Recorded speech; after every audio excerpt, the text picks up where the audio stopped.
Bonjour à tous, ici Elliot Dépannage Informatique. Et donc aujourd'hui, je vais vous faire la présentation d'un serveur de stockage que je viens d'acheter. Donc ça s'appelle un D-Link. La marque c'est D-Link et le modèle c'est ShareCenter. Alors en fait, c'est un petit serveur de stockage donc qui est propre à la maison. On peut stocker par exemple tout ce qui est vidéo, etc. Et tout mettre en réseau en fait. Tous les ordinateurs, tous les appareils électroniques qui sont connectés en Wi-Fi peuvent y accéder. Voilà. Donc ici on a deux slots, donc on va pouvoir mettre deux disques durs, un ici et un ici. Donc il y en a déjà un demi de 2 Teraoctets, on peut en mettre un autre de 2 Teraoctets. Ça fait maximum 4. Donc c'est déjà une bonne capacité de stockage.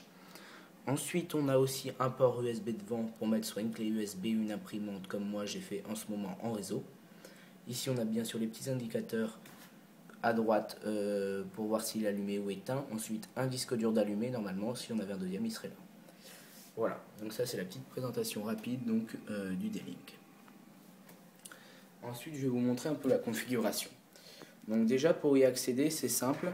Vous allez y accéder avec votre navigateur web. Vous allez taper directement l'IP en haut pour tout ce qui est configuration. Alors, donc là, je me suis déjà connecté. Ensuite, vous tapez l'IP ici. Ensuite, vous allez taper tout ce qui est mot de passe, etc. si vous avez mis des sécurités. Ensuite, ici, vous allez avoir vos favoris. Donc, toutes les applications favorites que vous aurez décidé. Ensuite, ici, vous avez tout ce qui est applications. Donc, téléchargement FTP, etc. Sauvegarde à distance, comme ici. Sauvegarde à distance, pardon. Tout ce qui est sauvegarde locale, comme je vais vous dire après, donc voilà.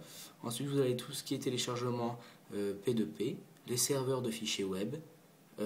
Ça, j'ai pas trop compris à quoi ça servait. Ensuite, on a Amazon S3. Voilà.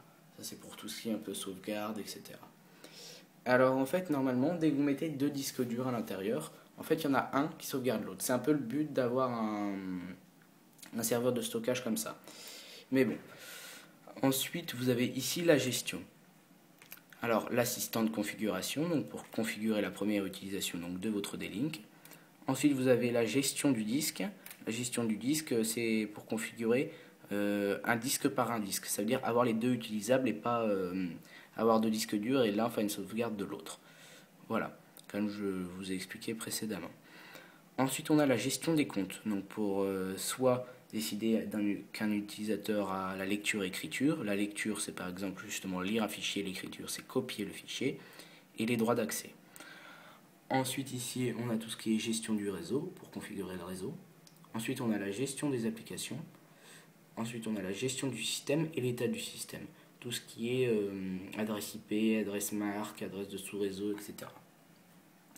Ensuite, ici sur le côté, on a tout ce qui est état de stockage. Donc volume 1, j'ai qu'un disque dur, il s'appelle volume. Ensuite, on a la capacité, 1831 Go de disponible quand il est vide. Hein. Je vous ai dit 2 Tera, mais bien sûr, ils enlèvent toujours un peu. Et là, j'ai mis à peu près 232 Go, il n'en reste plus que 594. Donc il y a 12% de prix. Ensuite, ici, on a tout ce qui est activité récente.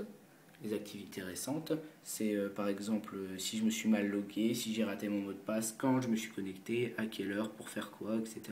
Ça c'est pas mal. Et voilà, donc je vais vous montrer un peu, voilà, la gestion des disques. Ici, pour vous rentrer, vous allez tout simplement volume 1, standard, je l'ai configuré en standard pour stocker normalement. Si vous voulez voilà, régler le RAID et reformater, le RAID c'est par exemple un sauvegarde l'autre, etc. comme je vous ai expliqué, soit la configuration normale et tout ça. Ensuite, on a le test Smart. Ça, voilà. Pour savoir si, donc, il nous met la référence de notre disque dur, pour savoir s'il marche bien, le modèle, etc. Test rapide, test avancé. Voilà. Ensuite, on a ici l'analyse du disque, pour analyser tout ce qui est disque dur, comme pour analyser votre ordinateur. Ensuite, ici, on a la gestion des comptes. La gestion des comptes, ça sert tout simplement par exemple, voilà, un utilisateur, et ça c'est moi. Vous pouvez gérer ses mots de passe, ses droits d'accès, comme je vous ai expliqué.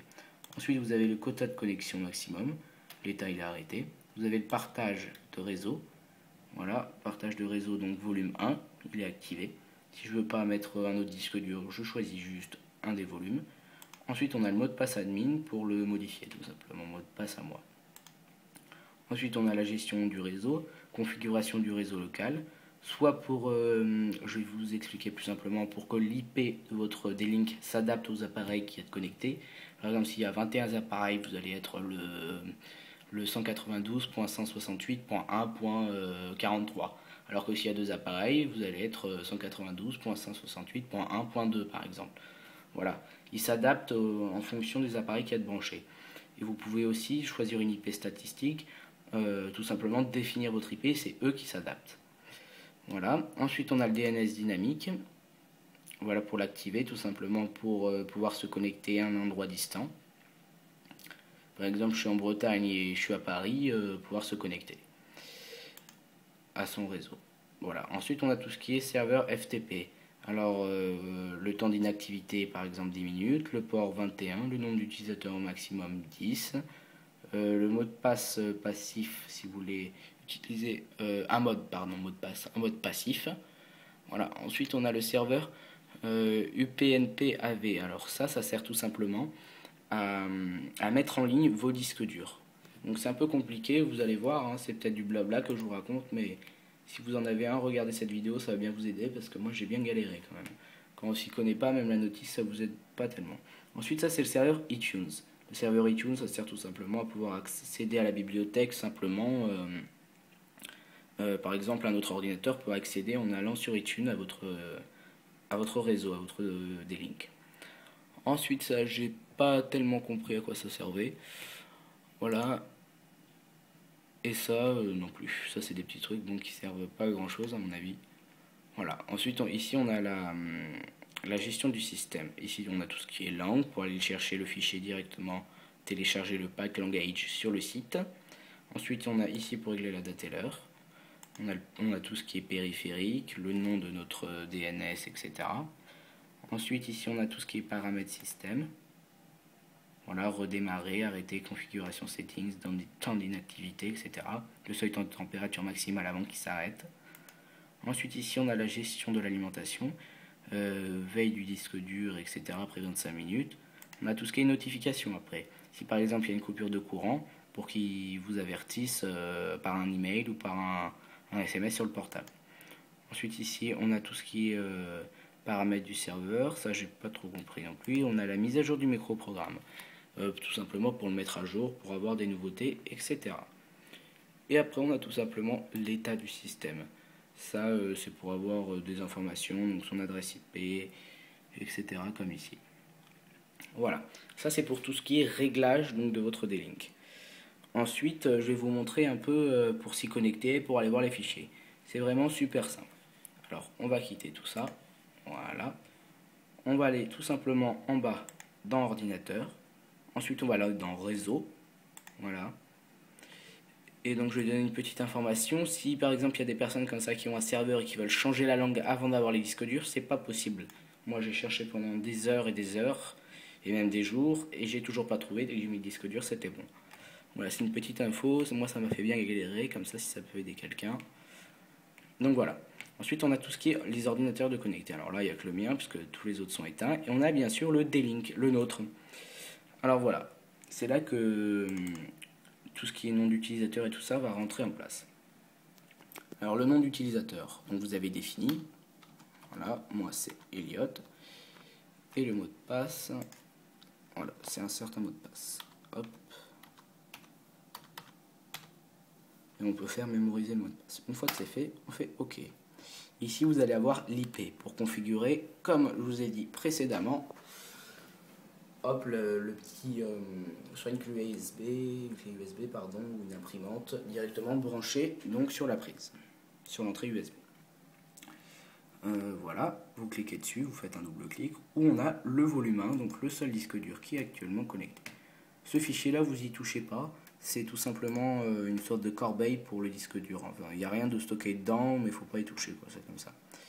Ensuite, donc voilà, vous avez tous les fichiers que j'ai mis en ligne actuellement. Il y a tous mes films, après les séries, autres films, les films enfants et les films de ma mère. Voilà. Donc c'était à peu près tout pour la configuration. Donc voilà, c'est la fin de la vidéo. Vous pouvez visiter mon site internet Elliot Dépannage Informatique, directement accessible depuis le web. vous pouvez aller visiter directement mon Twitter, mon Facebook et mon YouTube. Merci.